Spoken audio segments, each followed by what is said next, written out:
Can you imagine being asked by your classmates if you're autistic while not knowing whether or not you're autistic? And this is when you're a little kid, 8, 9, 10 years old.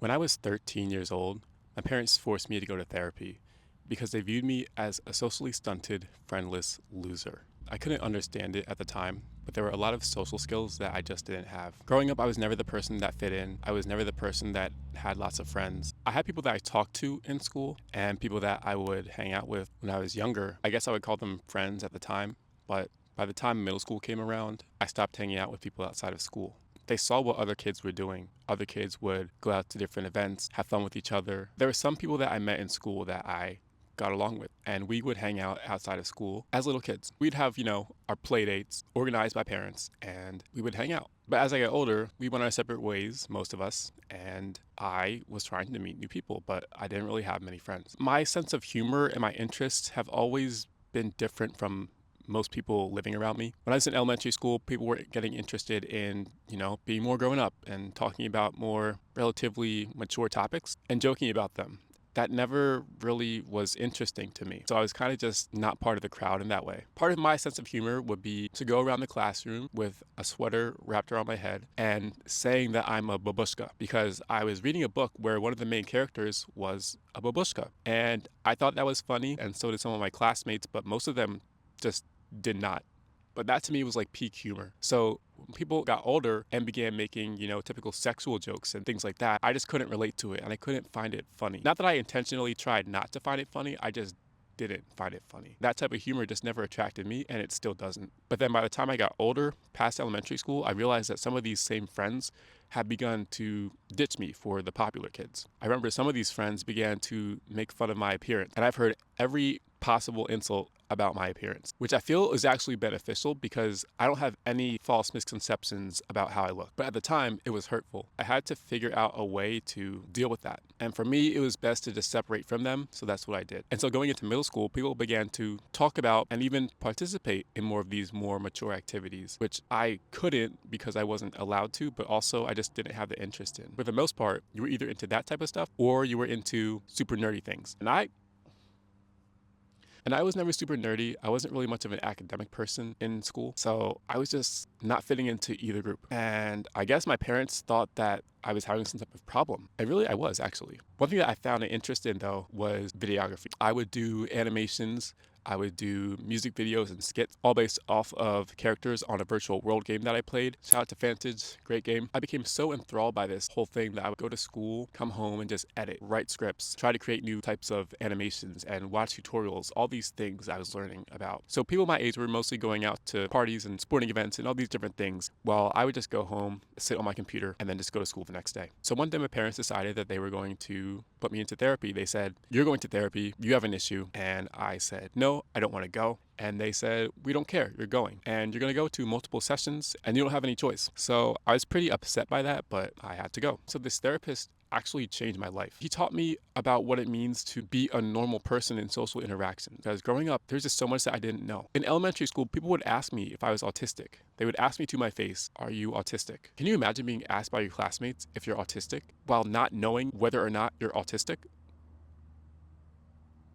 And this is when you're a little kid, 8, 9, 10 years old, and I wouldn't know what to say because I did not know. And so when my parents told me I was going to therapy, I began to wonder, is this part of a problem that I have? Is there something wrong with me? Because I've always felt like there was something wrong with me. Why am I not connecting with everyone like most people seem to be able to connect with each other? So in therapy, the therapist, he asked me why I didn't connect well with people my age. And I explained to him that we had different interests, and we began to explore ways that I could try to find common ground between myself and other people. One of the key things that he taught me was the importance of having small talk. I didn't understand the concept at that age. And that's something that's stuck with me ever since. When you meet someone, you're supposed to chat about something lighthearted to make them feel more comfortable with you. From there, you can then find something that you have in common and go deeper. But at the time, I didn't even think about doing that with anyone that I met. He mentioned things like talking about the weather, talking about maybe what someone's wearing, hobbies, anything that I could use to build common ground with someone. He said I should be doing that in my conversation. So I began to try that out with people that I met in school. It was really helpful. Even going into adulthood, I've always had this in the back of my mind when I meet someone. It's important to make them feel comfortable with you. You don't just go into a deep conversation without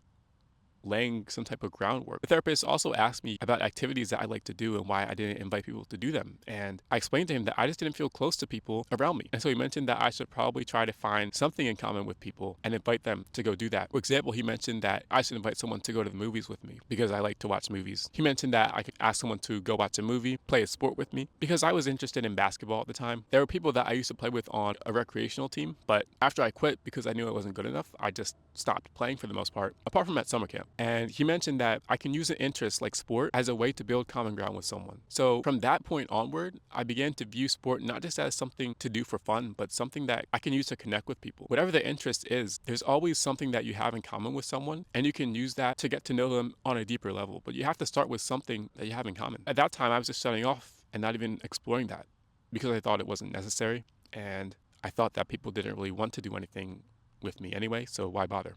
You know, people are multidimensional, and I didn't really understand that concept. A lot of people who were into the partying, the studying super nerdy things, well, they were also into playing sports and exploring creative avenues. And I just couldn't understand that people had multiple interests and that all it could take is just one thing in common to have a positive interaction with someone. And so that was really critical for me going from middle school into high school. And the final thing that the therapist taught me was that you have to be vulnerable. If you don't try to initiate a conversation with someone or initiate a hangout, if you don't take that first step to really try to get to know someone, then they most likely are not going to try to do that. It seems that most people want someone else to take that first step. It seems to be pretty common in humans. I didn't really know that at the time, but he told me that. And he explained that nothing in my life was going to change if I didn't take the lessons that he taught and apply them. And I just couldn't fathom how my perception of the world was just limiting me from growing in understanding what it means to socialize. Because of course it felt bad to not really have people that I could connect with on a deeper level, but I didn't know what else to do. What I did going into high school was I began to be more intentional with who I spoke to and why I spoke to them. Even though in high school I still didn't really have friends, I had people that I could at least have nice conversations with. And that was a start for me. There were people in my class who had similar interests. I was doing classes relating to my interests of videography. And I did a broadcasting class and I had a great time. I talked to some of my classmates about different editing techniques, writing techniques, and we had positive interactions in that class. We didn't become the best of friends, but I don't think that's always necessary. We would do our own edits about news stories. We even made music videos. Like we did different creative things in that class. And the same thing about other activities that I did in high school. I did volunteering where I volunteered at different charity events and did volunteering at hospice as well. So just getting the chance to interact with people at all ages and all stages of life, it was beneficial and it taught me how to work that muscle. It taught me, okay, this is what you need to do to be a normal functioning member of society. So I was really grateful for that therapist and actually teaching me how to view the world a bit differently. It was a bit embarrassing to go to therapy, to be honest. I haven't told anyone about this until now. Yes, nowadays there's a lot of focus on mental health and this whole movement around making sure that you take care of yourself and you're doing the best you can in all aspects of life. But to think about being a kid while your brain is still developing, still trying to understand your view of the world, and so many factors are going into your perception of what life even is, and then you're thrown into therapy.